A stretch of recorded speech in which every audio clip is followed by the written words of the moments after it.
ci vuole a scuola e balla perché è facile imparare. Ma ti spiego tutte cose per capire come si fa. Forma un gruppo di persone, non c'è limite d'età. Dai bambini a 90 anni, basta che forza tutta. Il maschietto fa il cavallo e la femmina va su. Se non ti viene le cosce, dimmi chi ti fermi più. O ballano cavallo, è facile e non sballa. Tu zumba coppe e spalle, ti viene a cavallo. Ma chi ti porta quella, da te essere buona. Se non finisce o sballa, si s'abboscia o cavallo. Puoi andare a marcia avanti, puoi andare a marcia indietro. Facendo annanzi a rete, vedrai sarà un piacere. E le mani sulle spalle.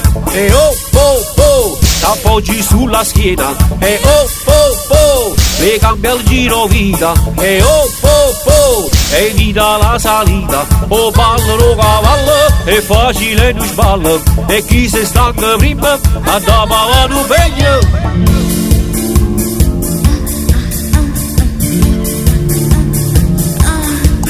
Per le strade, discoteche, coppa spiaggia, fanno già. Rinda tutti cerimonie, ti diverti a lo ballare. È una cosa naturale, non ci vuole abilità. Se controlli l'energia, tu più tempo può durare. Puoi cambiare pure il ruolo e il maschietto salta su. È una gloria resistente per chi non ce la fa più.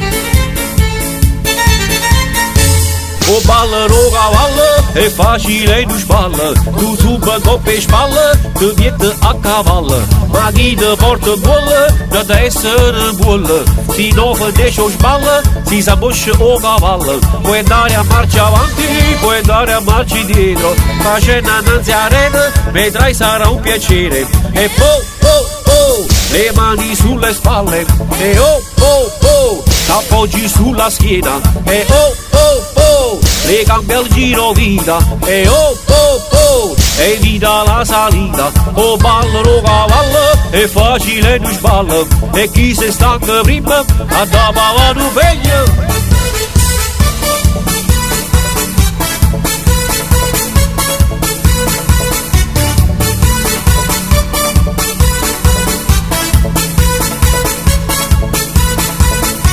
Puoi andare a marcia avanti, puoi andare a marcia indietro. Facendo annanzi a rete, vedrai sarà un piacere. E le mani sulle spalle. E t'appoggi sulla schiena. E le gambe al giro vita. E evita la salita. O ballano cavallo, è facile e non sballa. E chi si stanca prima, andava a un pegno.